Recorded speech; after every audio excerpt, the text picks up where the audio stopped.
მოგესალმებით. დღეს ჩვენ ვისაუბრებთ იმ პროცესების შესახებ, რაც სიტყვას მოსდის ხოლმე ისტორიული განვითარების დროს. სიტყვა დროში არსებობს და ჩვენ უკვე რამდენიმე ისეთი ლექსიკური ერთეული, ანუ სიტყვა ვნახეთ, რომელიც ისტორიის განმავლობაში არსებობდა ენაში, ან იცვალა მნიშვნელობა, ან არ იცვალა, ან რაღაც სხვა მიმართებები მიიღო, ამიტომაც საუბარი სიტყვის ფორმისა და მნიშვნელობის ცვლაზე ისტორიულად ძალიან არსებითია ლექსიკის განხილვის დროს. ახლა პირველ ყოვლისა იმიტომ არის ეს არსებითი, რომ როდესაც ჩვენ ვიყენებთ ტექსტებს ძველი ქართულიდან მოკიდებული უახლეს ქართულამდე, ან ვიყენებთ ლექსიკონებს, რომელშიც ეს სიტყვებია დაფიქსირებული, ვნახულობთ ამ სიტყვების როგორც ძველ, ისე ახალ მნიშვნელობას. ანუ შეიძლება სიტყვის სხვადასხვა მნიშვნელობა დაკავშირებული იყოს არა მხოლოდ იმასთან, რომ ეს სიტყვა მაინც და მაინც თანამედროვე ქართულში გამოიყენება 3-4-5 მნიშვნელობით, არამედ იმასთან, რომ ეს სიტყვა სხვადასხვა ტექსტში გამოიყენება ამ სხვადასხვა მნიშვნელობით. ანუ მას აქვს ძველი მნიშვნელობა, აქვს რაღაც შუალედური მნიშვნელობა, აქვს შემდეგ ახალი მნიშვნელობა და ასე შემდეგ.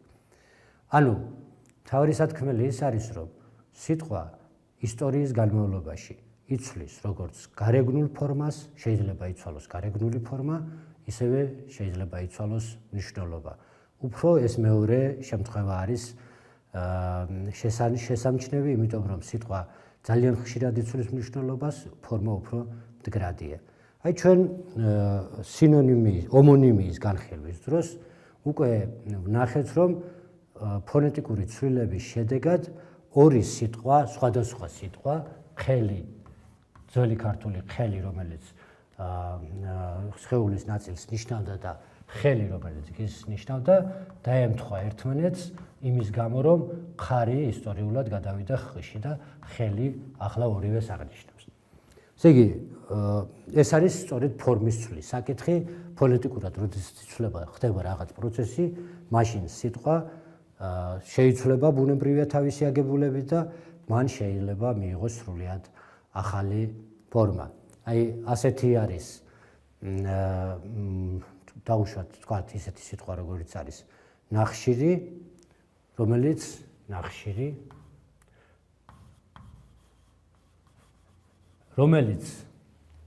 აღმოჩნდა ეტიმოლოგიურად, რომ წარმოშობით უფრო სწორი არის ის ვარიანტი, რომელიც დიალექტებში დასტურდება, ანუ ნაშხირი.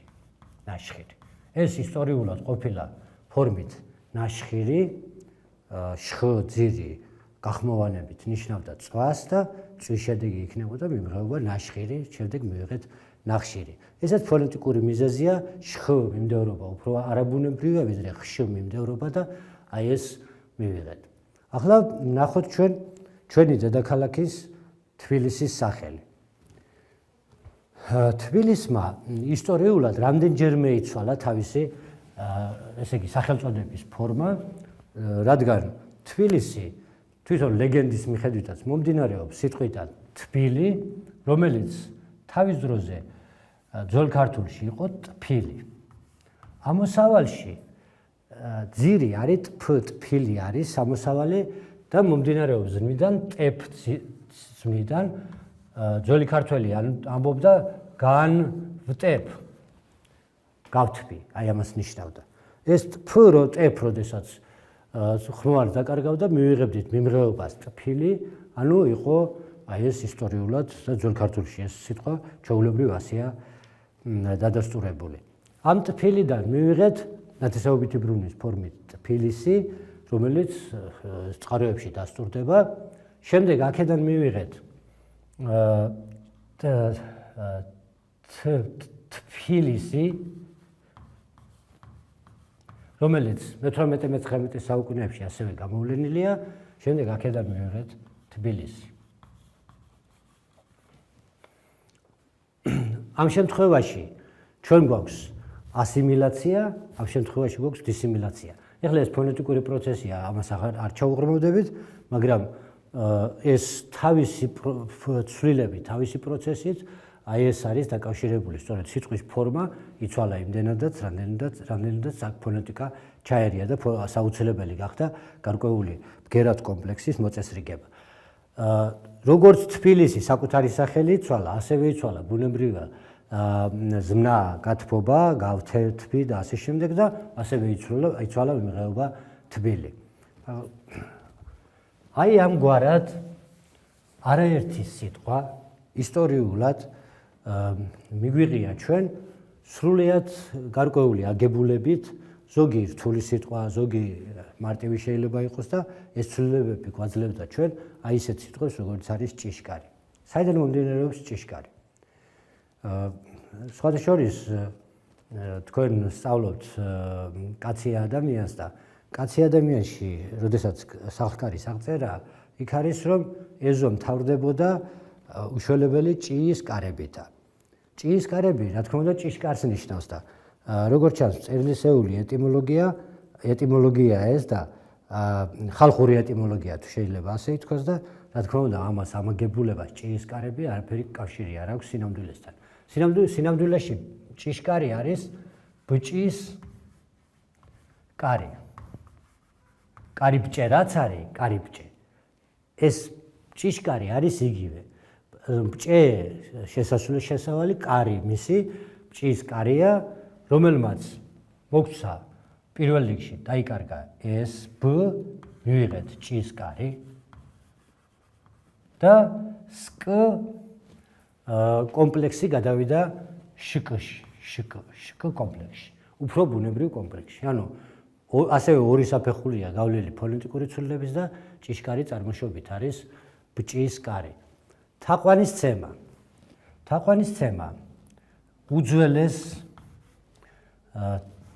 უძველეს წარმოდგენას, რწმენა წარმოდგენას ასახავს, როგორც ჩანს და ჩვეულებას და ის სამი სიტყვისგან არის შედგენილი. ხოლო ძალიან საკმაოდ ძნელია, რომ აქედან ჩვეულებრივმა, ასე ვთქვათ, არამეცნიერმა გამოყოს ის სიტყვები, რომლებიც მის შემადგენლობაში შედის, მაგრამ სრულიად ბუნებრივია თუ ძველ ქართულს გავითვალისწინებთ, მით უმეტეს თავი პლუს ყანის ნათესაობებში პლუს ცემა. თავის ყანაზე ცემა, აი ამას ნიშნავს. თავის ყანისთვის ცემა.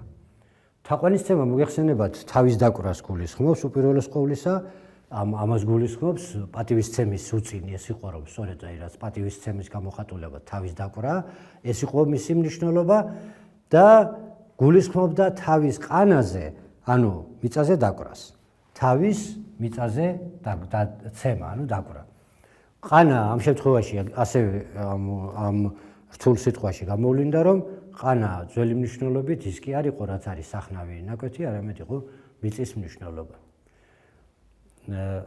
შემდეგი სიტყვა შეიძლება გავაანალიზოთ, სანიმუშო მაგალითებია ესენი, რა თქმა უნდა, აქ შეიძლება ათეულობით და ასეულობით სიტყვის მოყვანა იმისათვის, როგორ იცვლებოდა ისტორიულად სიტყვის ფორმა, გულის ხმა. გულის ხმა ძველ ტექსტებში გვხვდება ხანით, ხან ამ ადგილას არის ხარი ბგერა, გულის ხმა და გააზრებულიც ისია ეს სიტყვა, თითქოს გულის გამოძახილია, ხმა არის აქ შესული ამ რთულ სიტყვაში. ანუ გულის გამოძახილი, გულის ხმა არის, გული გამოსცემს ხმას. მაგრამ სულხან-საბას შეუნიშნავს, როგორც ჩანს, აი ეს გაურებული დამოკიდებულება ამ სიტყვასთან, თვით ძველ ქართულშივე აი ეს ხმაც და ხმაც და ამბობს თავის ლექსიკონში, რომ გულს არ აქვს ხმაი, არამედ ახუმაი. ესე იგი, გულს არ აქვსო ხმაო, ხმას არ გამოსცემს გულიო, გულს აქვსო გაღება, გახსნა. და მისი ვარაუდით და როგორც ჩანს ეს სწორია, გულის ხმა მომდინარეობს სიტყვებიდან გულისა ნათესაობითი და ახუმა, ანუ გაღება, გულის გახსნა. გულის გაღება, აი გულის გახსნას რო ამბობთ ხოლმე რთულ, ესე იგი იდიომში, მაშინ ხატოვან გამონათქვამში გულის გახსნას გულისხმობს გულის ხმა. შემდეგი სიტყვა შეიძლება ასეთი წარმოვიდგინოთ, უფრო რთული პროცესებიც არის ხოლმე სიტყვის განვითარებაში. სასახლე, როდესაც ამბობენ აი ამ სიტყვას, როცა გამოთქვამს ამ სიტყვას სოფლელი ადამიანი, რომელიც ამბობს, რომ ეს ადგილი არის სასახლე ადგილია, სადაც მან სახლი უნდა აშენოს, რა თქმა უნდა, იქ საეთი ჩვენ განვიხილავთ ცალკე ასეთ რთულ სიტყვებს, საეთი ნაწარმოები სახლიდან სახელია, დანიშნულების სახელია, სახლის ასაშენებელ ადგილს გულისხმობს. მაგრამ თვითონ სასახლე, როგორც აი ის რასაც ჩვენ წარმოვიდგენთ ხოლმე ამაში დიდი სახლი, ესე იგი დიდრული სახლი, ეს სასახლე სინამდვილეში მომდინარეობს არა საეთი ნაწარმოები სახლიდან, არამედ მომდინარეობს სრა სახლი. სრა სახლი ჩვეულებრივი სიტყვა რაც არის, სახლი რასაც ნიშნავს საცხოვრებელი და სრა არის სწორედ ის დიდებული სასახლის მნიშვნელობით ძველ ქართულში და აი ეს არის სრა სახლის შეერთებით მიღებული სიტყვა და ასე შემდეგ. ახლა ამგვარი ფორმების გამრავლებას აზრი არ აქვს, იმიტომ რომ ძალიან შორს აგვიყვანს და ძალიან ბევრი ასეთი ერთ მაგალითს კიდე მოვიყვან და შემდეგ გადავიდეთ სიტყვის მნიშვნელობის ცვლაზე. ჩვენ გვაქვს სიტყვა საჩუქარი, რომელიც ისე აღიქმება როგორც მიმღეობა. გვაქვს ზმნა ჩუქება, აჩუქებს, აქედან საჩუქარი, ესე იგი რასაც ჩუქნიან, აი ეს არის საჩუქარი. მაგრამ სინამდვილეში ეს სიტყვა შემოსულია სპარსულიდან თლიანი აგებულებით, ჟღერს როგორც საჩაქვარ, ასეთი სიტყვა არსებობდა, გულისხმობდა საბოძვარს სწორედ და შემდეგ ამის გადააზრების გზით ის ჩვენ ამას ვეძახით, რომ ეს ანალიზი გაუკეთდა ენობრივად, რა თქმა უნდა, ესეც გარკვეულ ხალხურ ეტიმოლოგიას უკავშირდება, გადააზრიანდა ის, დაიშალა თითქოს ეს მიმღეობაა და აქედან მივიღეთ ზმნა ჩუქება, აჩუქებს. ანუ ესეც გარკვეული ფორმის ცვლაა, იმიტომ რომ როგორც შემოვიდა, ისე არ არის შენახული, დაემთხვა მიმღეობას, შემდეგ მოხდა გადააზრება, ანალიზი ისეთი, რომ ის ქართულ სიტყვად იქნა გააზრებული და შემდეგ ისე ჩამოყალიბდა მთელი სიტყვა წარმოება. ახლა შევეხოთ საკითხს, როგორ იცვლება ისტორიულად სიტყვის მნიშვნელობა. ჩვენ რამდენიმე სიტყვა უკვე ვნახეთ ისეთი, რომელმაც მნიშვნელოვნად იცვალა ისტორიულად თავისი შინაარსი. ეს იყო ქვეყანა, ეს იყო დაბა, ეს იყო სოფელი. და აი დაბა რომ დაუბრუნდეთ ჩვენ ამას, დაბა ამოსავალში როგორც ჩანს, ნიშნავდა სწორედ აი დასახლებული ადგილი და შეიძლება უძველეს დროს ის ნიშნავდა მიწასთან იყო დაკავშირებული. აქედან ნაწარმოების სიტყვები, დაბნები ძველ ქართულში, დაბები იგივე დაბნები და უდაბნო, სწორედ დასახლებასთან იყო დაკავშირებული და არა იმასთან, რასაც ჩვენ ვიაზრებთ. ესე იგი უდაბნო ჩვენ ახალ ქართულში უნდა განმარტოთ ორნაირად, ერთი არის მისი ძველი მნიშვნელობა, ეს არის დაუსახლებელი ადგილი, მეორე უნდა განმარტოთ როგორც უმცენარო, უმოსავლო ისეთი ადგილი, ხრიოკი ადგილი, სადაც აი ეს ქვიშებია სახარის უდაბნოს რომ წარმოვიდგენთ ხოლმე. მეორე სიტყვა აგარაკი, რომელიც ძველ ქართულში ფართოდ არის გავრცელებული და აი როდესაც გრიგოლ ხანძთელს სწავლობენ მოსწავლეები, ძალიან ხშირად კი არა, უმეტეს შემთხვევაში ისინი წარმოიდგენენ ხოლმე, რომ გრიგოლ ხანძთელი, როდესაც ქირმა მკვლელი მიუგზავნა, ბრუნდებოდა, ჩამოდიოდა დასასვენებელი ადგილიდან, ანუ აგარაკიდან. სინამდვილეში გრიგოლ ხანძთელი ბრუნდებოდა აგარაკიდან, ანუ დასამუშავებელი მიწიდან. აგარაკი მაშინ ნიშნავდა დასამუშავებელი მიწას, სამიწათმოქმედო ადგილს, სადაც მოსავალი მოჰყავდათ. იქ ჩანს, რომ გრიგოლ ხანძთელს ვენახიც ჰქონდა გაშენებული და ასე შემდეგ და ეს სიტყვა სწორედ ის სამიწი ადგილია, აგარაკია, სამუშაო ადგილი, დასამუშავებელი ადგილი და შემდეგ მან მნიშვნელობა იცვალა.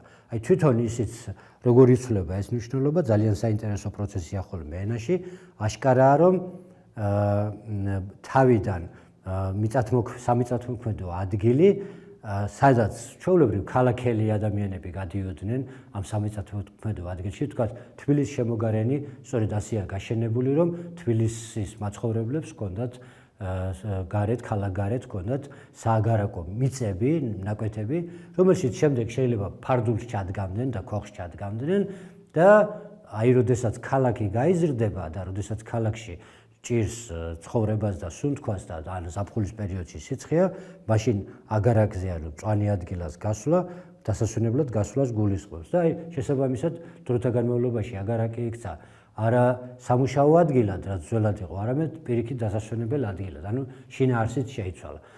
ახლა დღეს როცა ამბობენ აგარაკზე მივდივარო, არავინ იგულისხმობს იმას, რომ ბარი და თოხი ეჭირება ხელში, არამედ სწორედ მუშაობისგან გარბის იქ, სადაც უნდა დაისვენოს.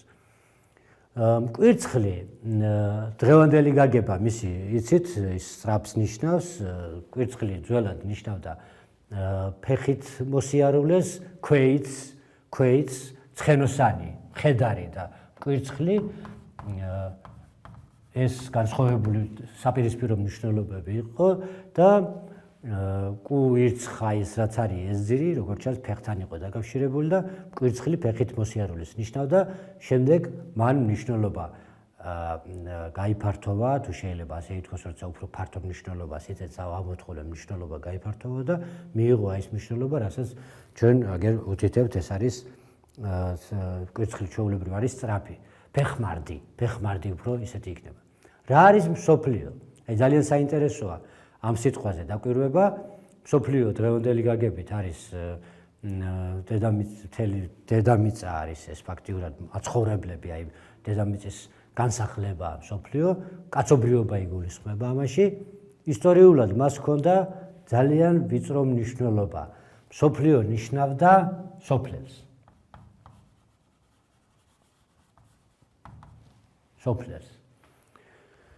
სოფლიდან არის ნაწარმოები და ნიშნავდა სოფლებს.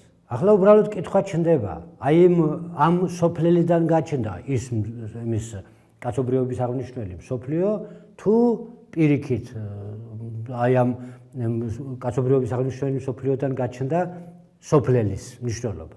როგორც ჩანს, არც ერთი, არც მეორე ამ შემთხვევაში აი ეს ორი მნიშვნელობა დამოუკიდებლად არის განვითარებული. სოფელი გავიხსენოთ ჩვენ ვილაპარაკეთ ამაზე, სოფელი აქვს ორი მნიშვნელობა. ერთი მნიშვნელობა არის წუთისოფელი, ანუ სწორედ სამყარო, მეორე მნიშვნელობა არის სოფელი, ანუ დასახლებული ადგილი. მსოფლიო როგორც სოფლელი დასახლებული ადგილიდან მომდინარეობს, ამ მნიშვნელობიდან მომდინარეობს, ხოლო მსოფლიო როგორც სამყაროს კაცობრიობის მნიშვნელობით სწორედ აი იმ სოფლის გაგებასთან არის დაკავშირებული, რომელიც გულისხმობს ამ ქვეყნიურ ცხოვრებას წუთისოფელს. ახლა მედგარი, აი აქაც მნიშვნელობის ცვლა იმდენად შორს არის წასული, რომ დაკავშირებაც კი ჭირს ამ ორი მნიშვნელობის ერთმანეთთან. რა არის დღეს მედგარი? ეს არის მეომარზე იტყვიან მამაც გულად ადამიანზე, ეს არის შეუპოვარი, არა შეუდრეკელი ადამიანი. ისტორიულად რა იყო? ისტორიულად არც მეტი, არც ნაკლები ეს იყო ზარმაცი. აი ძველ ქართულ ტექსტებში ის მიუთითებს ზარმაცი და ამ ეს მნიშვნელობის განვითარება თავისთავად ძალიან საინტერესო უნდა იყოს სწორედ აი სემანტიკაზე დაკვირვებისათვის. ზარმაცი თავისთავად არის უძრავი, ამას გულისხმობს, ესე იგი უძრავი როგორც ჩანს შემდეგ დაუკავშირდა იმას, რომ მას ვერავინ დაძრავს ადგილიდან, რომ არის შეუდრეკელი. ესე იგი ჩვეულებრივ ის არის ძლიერი, ვინც ადგილიდან არ იწვრის. ზარმაცის მნიშვნელობა უკანა პლანზე გადაიწია, სწორედ უძრაობამ გადმოიწია წინა პლანზე, უძრაობა არის სიმტკიცის გამოხატულება, სიმტკიცე კი ბუნებრივია მედგარს, გმირსა და ასე შემდეგ მეომარს, მებრძოლს უკავშირდება.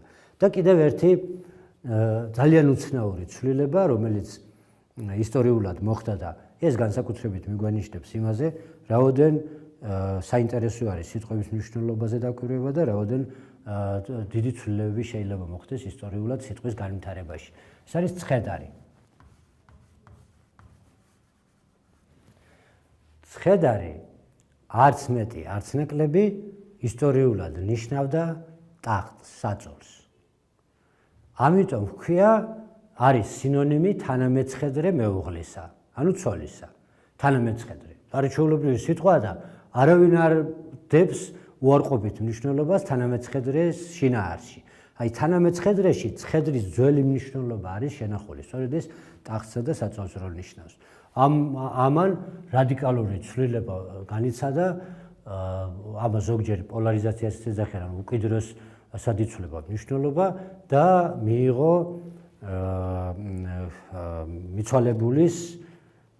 მიცვალებულის გვამის მნიშვნელობა.